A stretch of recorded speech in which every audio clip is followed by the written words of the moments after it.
Todo mundo está conseguindo ver aí a folha que eu compartilhei? Tranquilo? Beleza. Então, vamos lá, gente. Bom, antes de eu passar para a tela da folha, né, eu gostaria de lembrar algumas coisas que nós conversamos na semana passada, né? O nosso ponto agora, nesse momento, é discutir um pouco as finalidades do ensino da língua portuguesa, certo? A gente tem o hábito de pensar que a língua portuguesa não deve ser trabalhada como uma língua, certo? É a língua materna, todo mundo sabe, certo? Todo mundo conhece. Não é bem assim, tá certo? A língua portuguesa, ela é igual a outra língua, né? Como o inglês, o espanhol, certo? Cristiane, você está tentando falar, não está dando para lhe ouvir. Não, professor. Bem, então, a língua portuguesa, ela é igual a outra língua qualquer, com a diferença de que o inglês, o espanhol, a gente estuda como uma segunda língua, né? Então, o trabalho, vamos dizer assim, é um pouco mais difícil, né? Um pouco mais intenso, porque a gente precisa trabalhar uma língua estranha. Porém, o trabalho que a gente deve desenvolver na língua portuguesa é muito parecido com o daquela outra língua que a gente ensina, que a gente trabalha. Em que aspecto fundamental, que nós já discutimos na semana passada, é no aspecto de entender que nós não queremos apenas competência linguística. Nós não queremos apenas que o aluno conheça o código.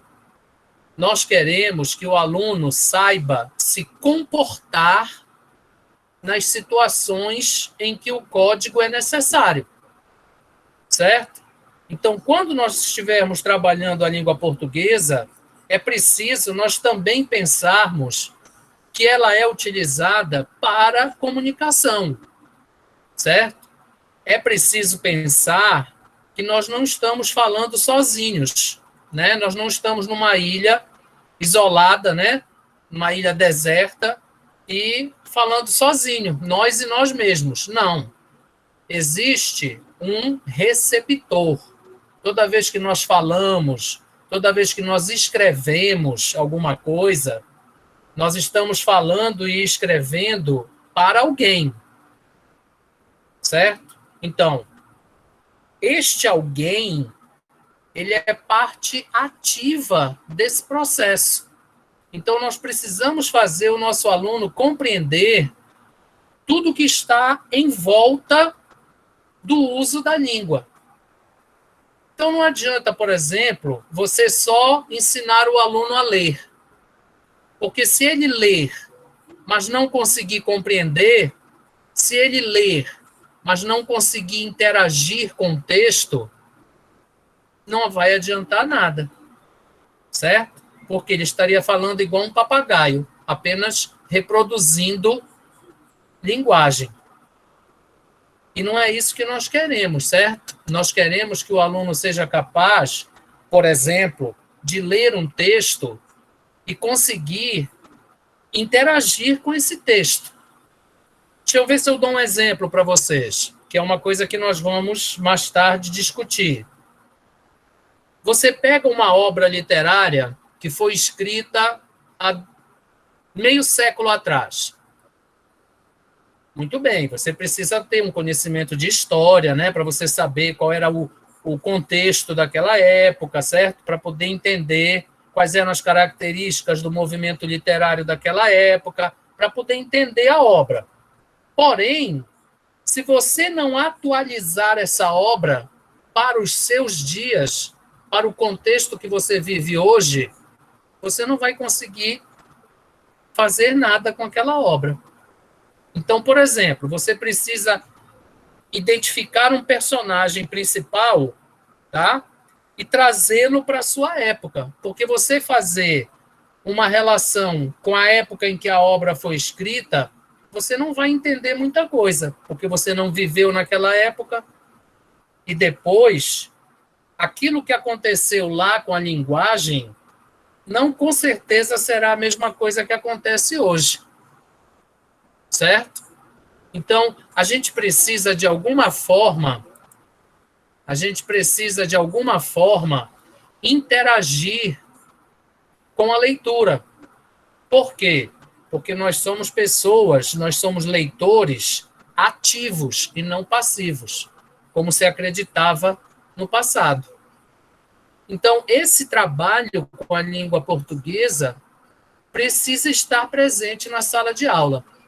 E é essa a nossa discussão, tá? Nessas 2 primeiras semanas. Você ensina a língua portuguesa para quê? Porque o aluno tem que saber ler e escrever. Mas ler e escrever como? Eu posso escrever uma oração, certo?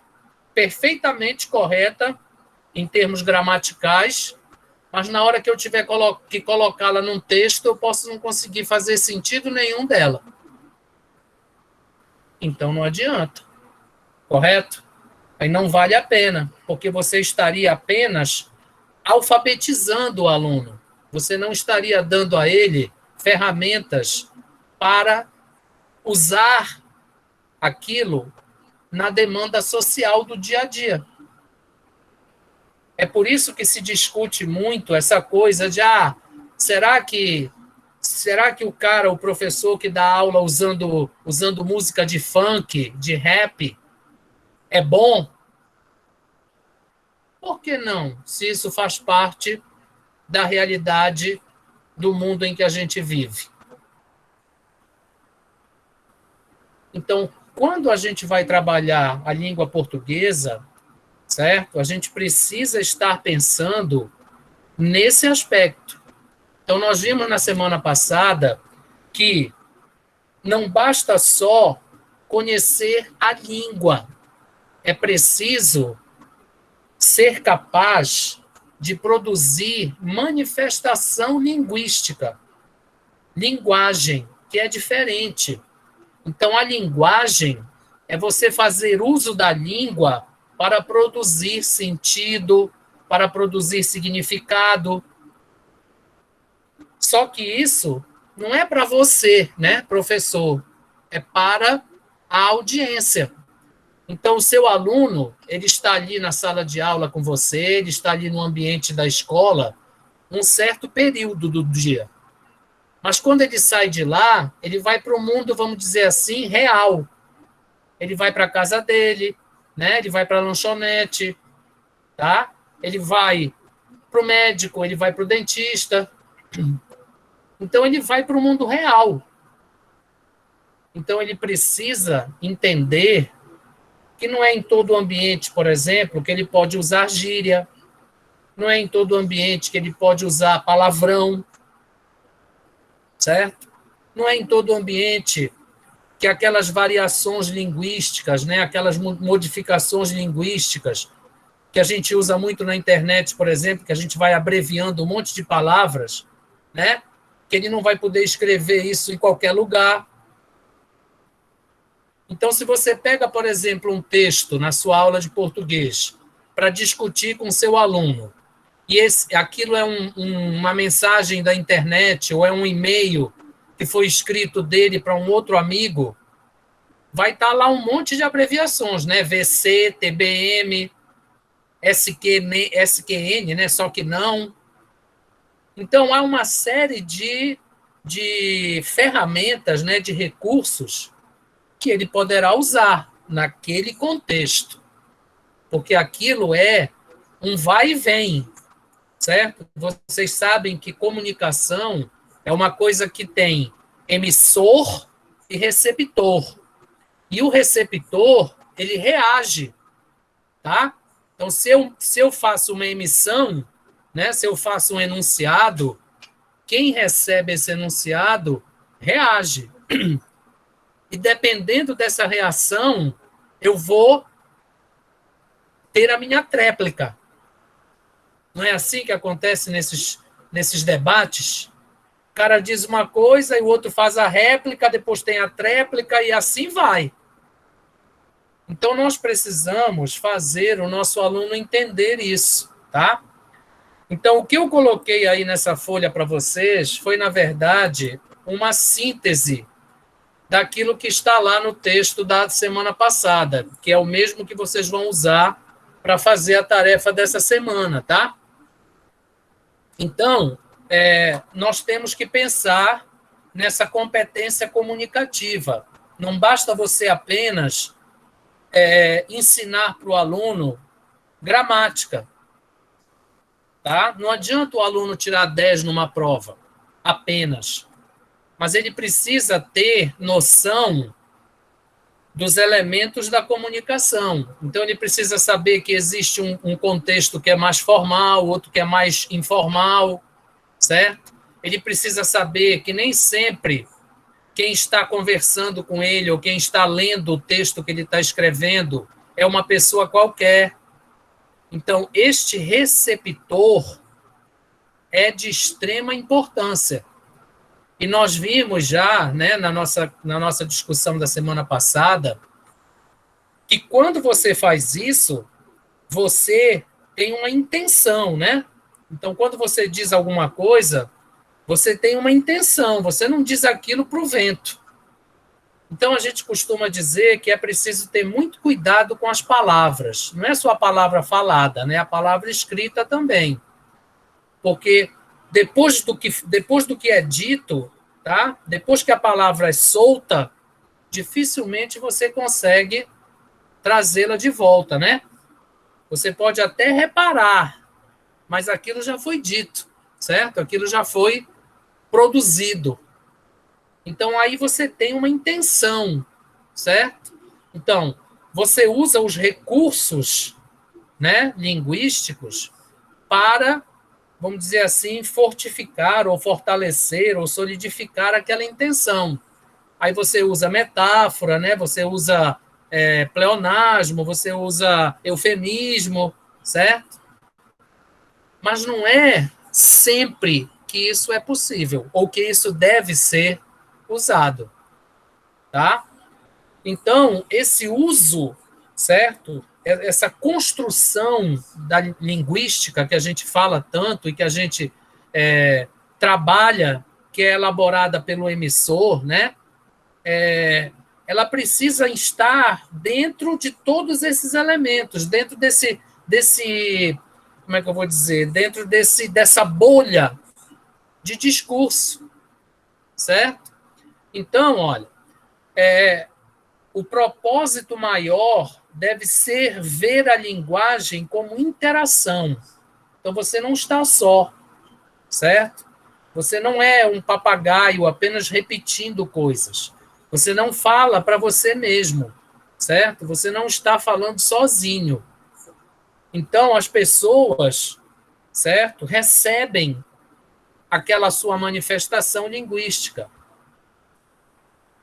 Por que que às vezes a gente diz assim, pô, mas esse cara é grosso, olha como ele trata a mulher dele.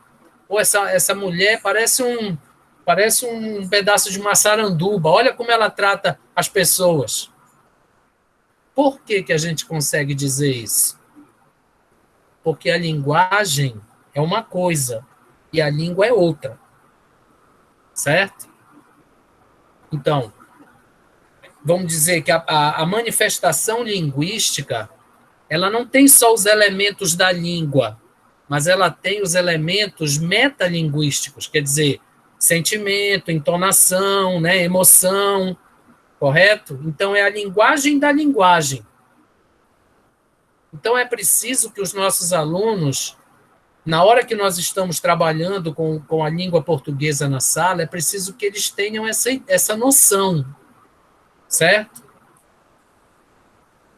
Então, a proficiência do nosso aluno requer a aprendizagem não apenas dos conteúdos gramaticais, mas também dos discursivos.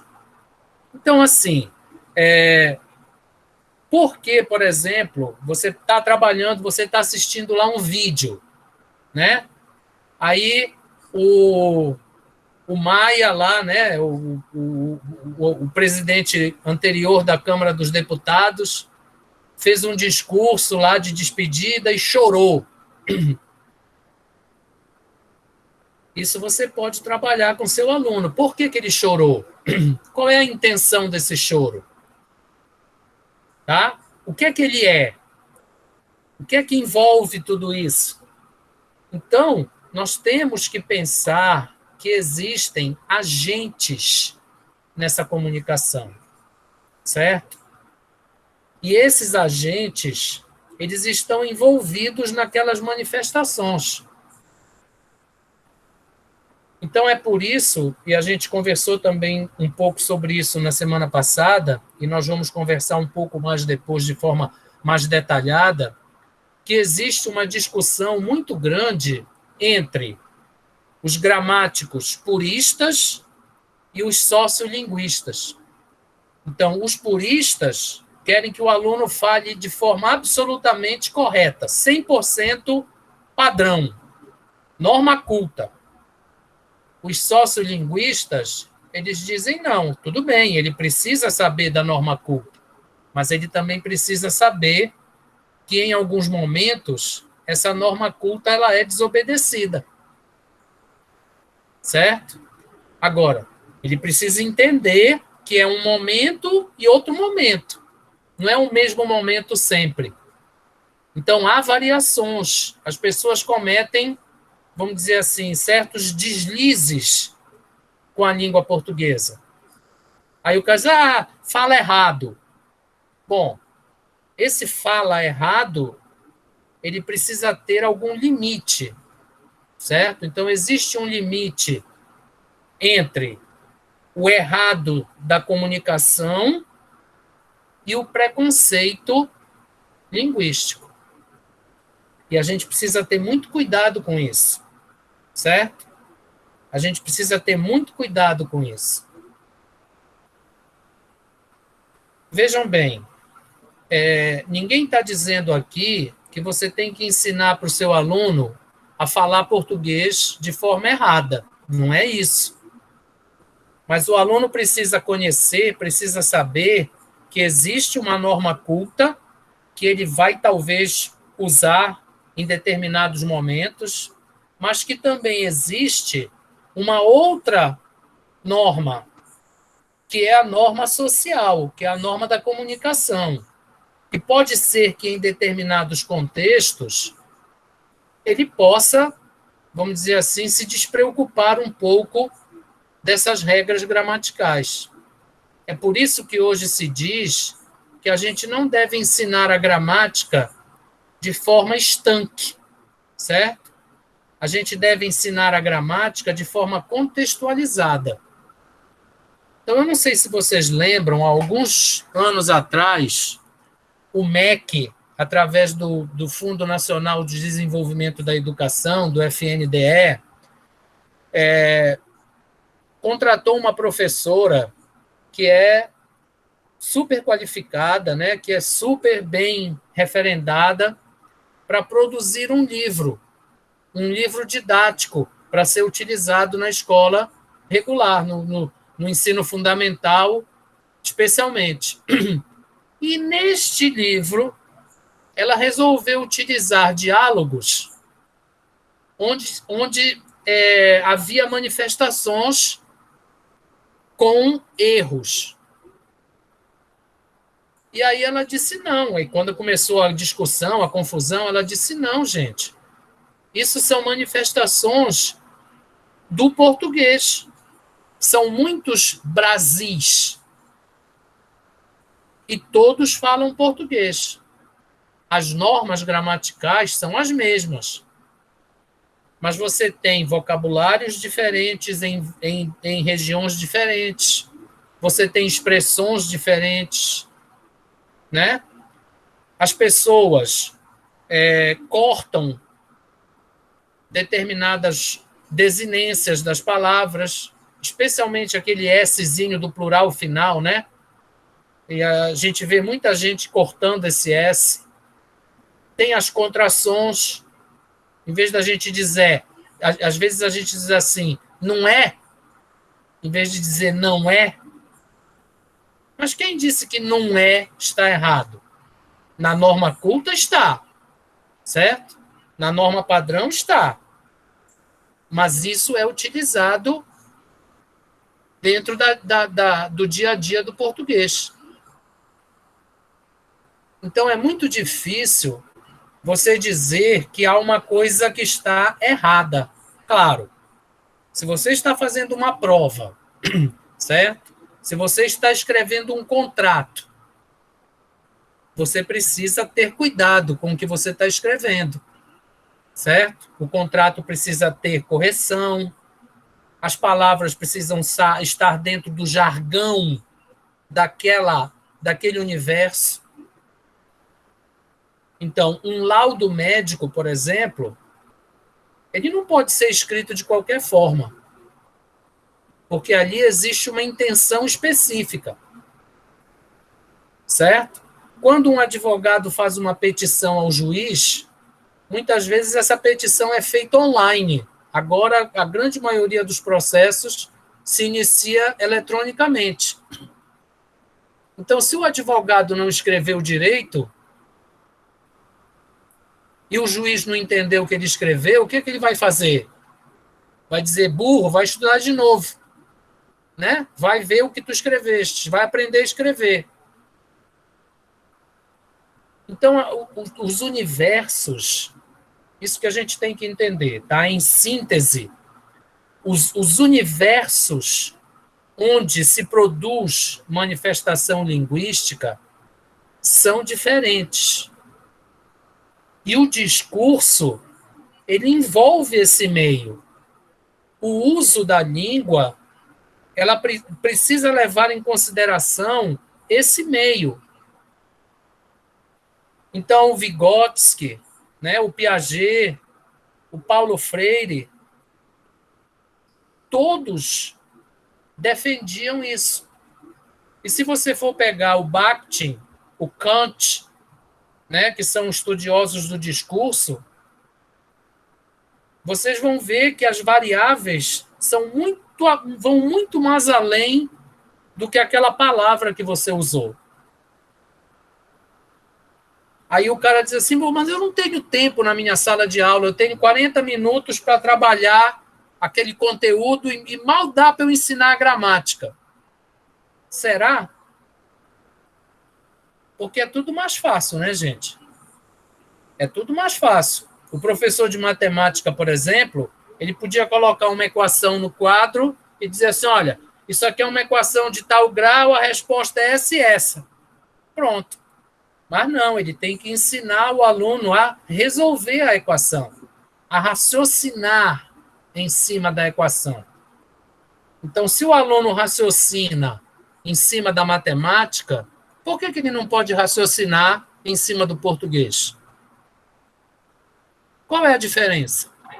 Professor, hoje, assim, os estudiosos assim, já têm uma ideia de quanto tempo demora para a língua se modificar? Os estudiosos, desculpa, Leonardo, quanto tempo demora?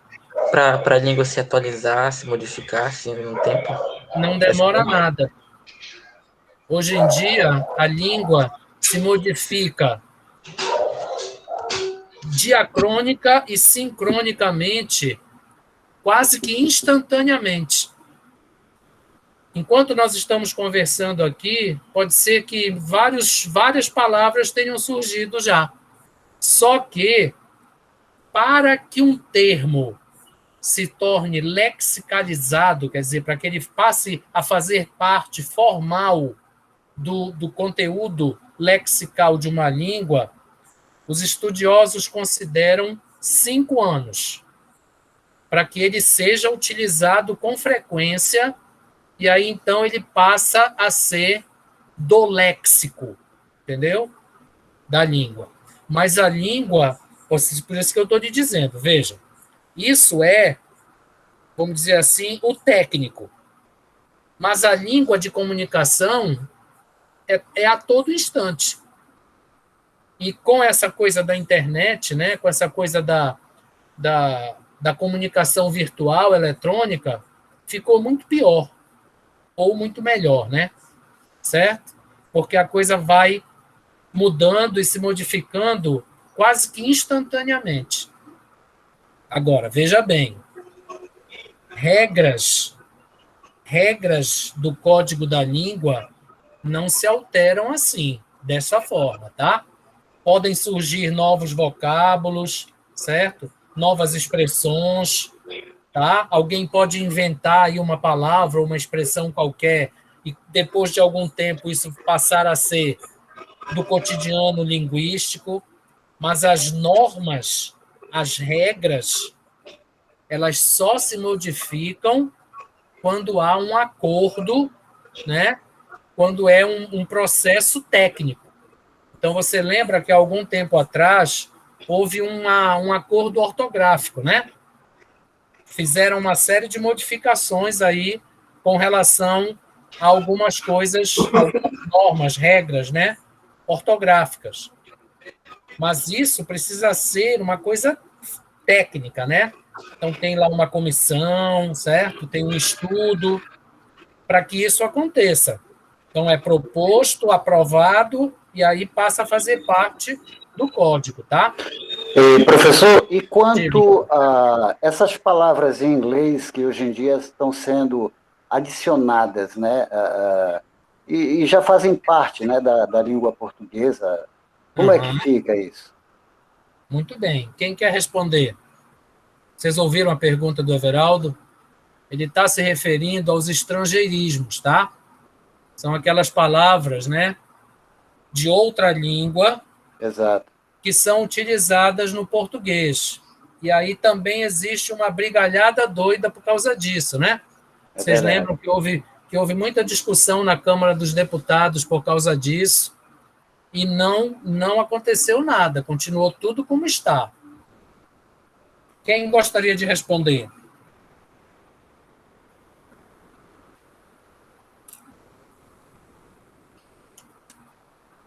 Vocês acham que numa aula de português, por exemplo, você está estudando um texto, aí aparece nesse texto 2 ou 3 termos que não são da língua, que são estrangeirismos.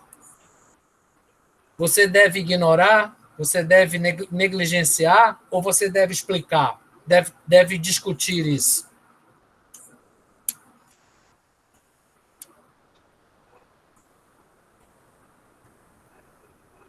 Eu acho assim que na função de professor, acredito que é importante a gente discutir essa questão, assim, mas eu não vejo isso como um grande problema, assim, eu acho que a língua ela vai, né, da mesma forma que isso possa acontecer com a língua portuguesa, isso pode também acontecer com outras línguas, né, o inglês, o espanhol, isso acho que faz parte do processo, mas eu acredito que cabe ao professor saber fazer esse limite, porque às vezes algumas palavras a gente tem equivalentes na nossa língua, né?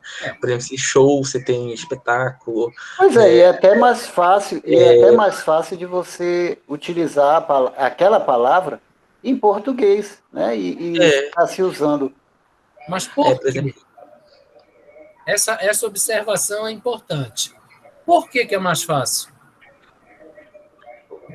utilizar o Em português? Por que é mais fácil, às vezes, você utilizar o termo estrangeiro do que o termo, se é que ele existe em português? Olha, eu penso até que seja porque, por exemplo, a porque ele é mais internet... comum, vamos dizer assim.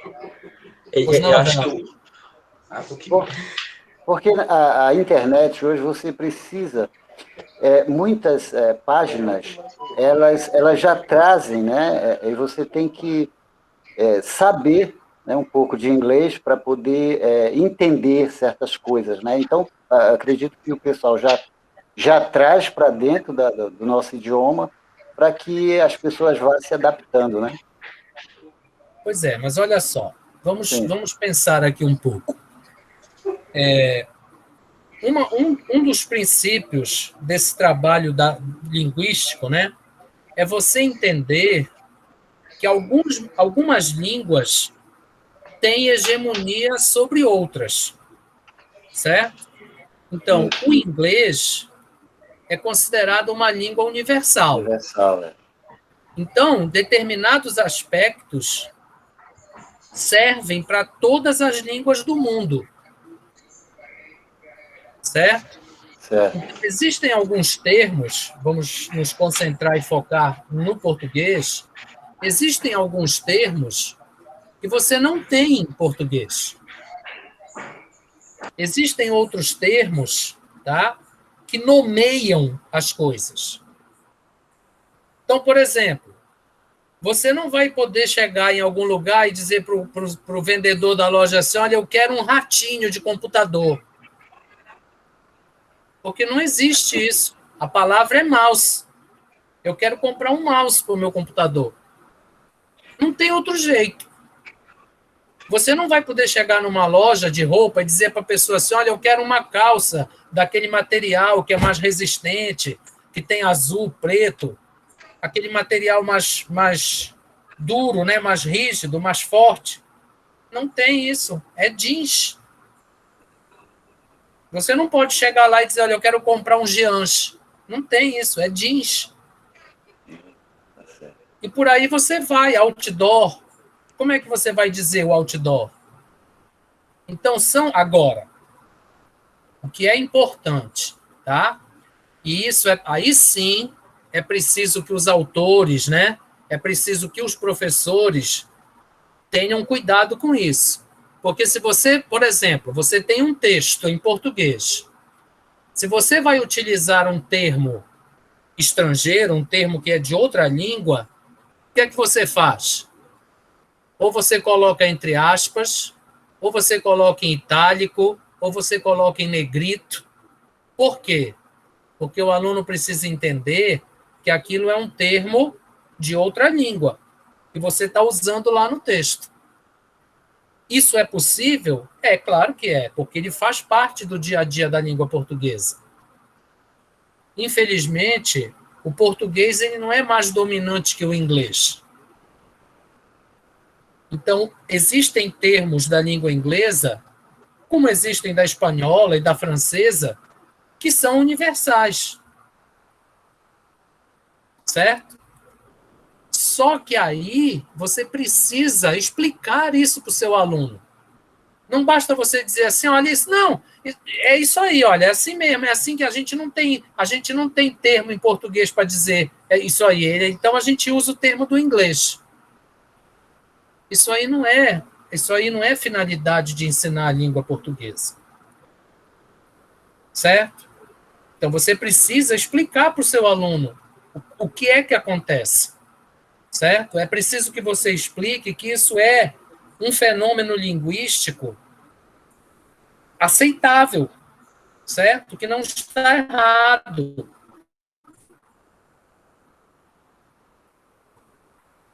Correto? Da mesma maneira que quando você se depara, por exemplo, com um verbo tipo deletar, você precisa dizer ao seu aluno que aquilo veio de outra língua, sofreu modificações e é utilizado no português desta forma. Mas que isso aí não é um termo do português. Foi um termo que foi absorvido pelo português com estas modificações. Então, é isso que nós estamos discutindo. Tá? O objetivo do professor não pode ser só ensinar gramática, não pode ser só ensinar normas. Tá? O aluno não pode aprender apenas o pretérito mais que perfeito. Não pode aprender apenas o subjuntivo do presente. Certo? Por quê? Porque se ele não souber usar aquilo para fazer sentido, não adianta nada. Isso me faz lembrar um texto que eu estava escrevendo semana passada, e eu estava com uma pessoa, uma amiga minha do meu lado. Então eu estava escrevendo, era um e-mail, né? E aí eu escrevi alguma coisa assim do tipo, não sei o que fora discutido ou que fora esquecido, alguma coisa assim. Aí ela se virou para mim e disse assim, olha só que coisa legal, que fora discutido. Eu nem sabia que isso ainda existia. Mas aquilo, naquele universo, naquele contexto, era absolutamente apropriado. Então, é preciso que a gente trabalhe isso com o nosso aluno. Muitas vezes, é muito melhor vamos dizer, você tem um texto para trabalhar, são 4 parágrafos. É muito melhor você trabalhar 2 parágrafos de forma linguística do que você trabalhar o texto todo só atrás de elementos gramaticais. O que não quer dizer que você não deva trabalhar esses elementos gramaticais. Você pode pedir que o aluno reconheça os verbos do texto, que o aluno diga em que tempo verbal aquele texto foi escrito. Ah, professor, esse texto foi escrito no presente simples, no presente do indicativo. Aí você vai dizer para ele assim, por quê? Por que você acha que o texto está escrito no presente do indicativo? O que isso representa? Tem que significar alguma coisa. Tem que representar alguma coisa. Certo? Então, isso é o que nós estamos discutindo. Estas são as finalidades principais do ensino da língua portuguesa. Não adianta você ter milhões de recursos, não adianta você ser criativo, não adianta você trabalhar com projeto, não adianta você ser um mágico na sala de aula.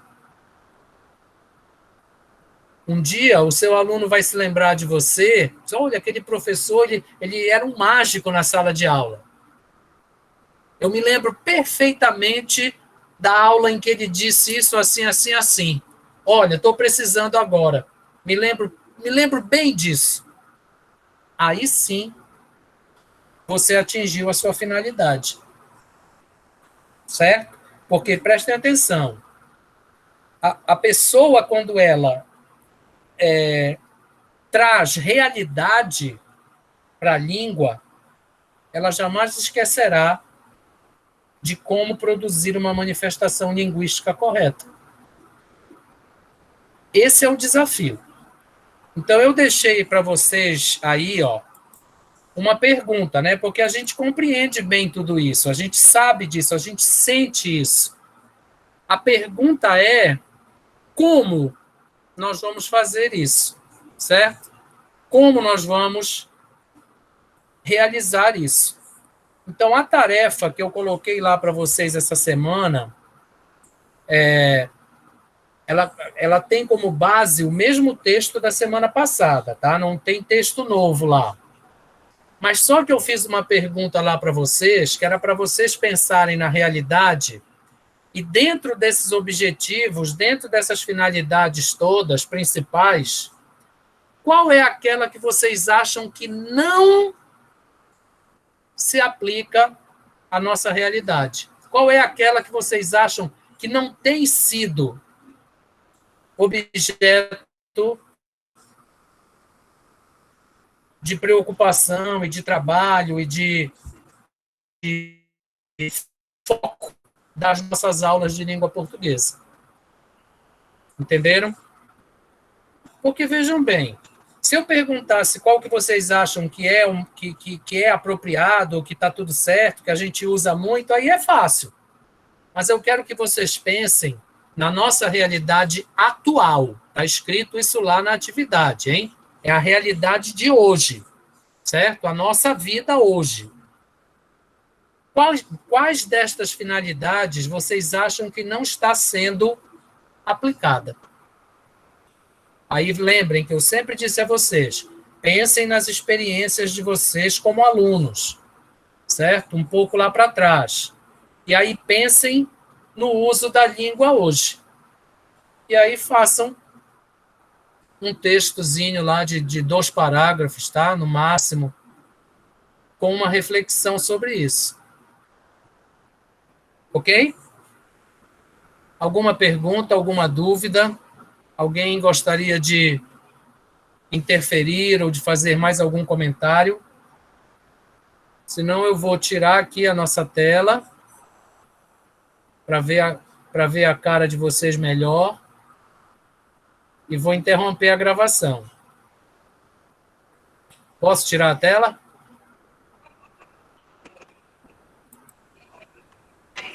Pode. Pronto. Agora sim, vocês estão mais ampliados. Podem perguntar, podem falar se quiserem, tá?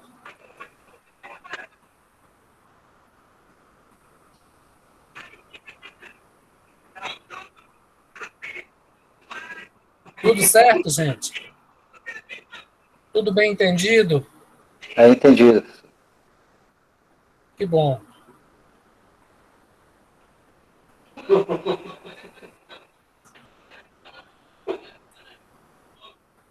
Bem, então, lembrem, eu vou interromper aqui a gravação, tá?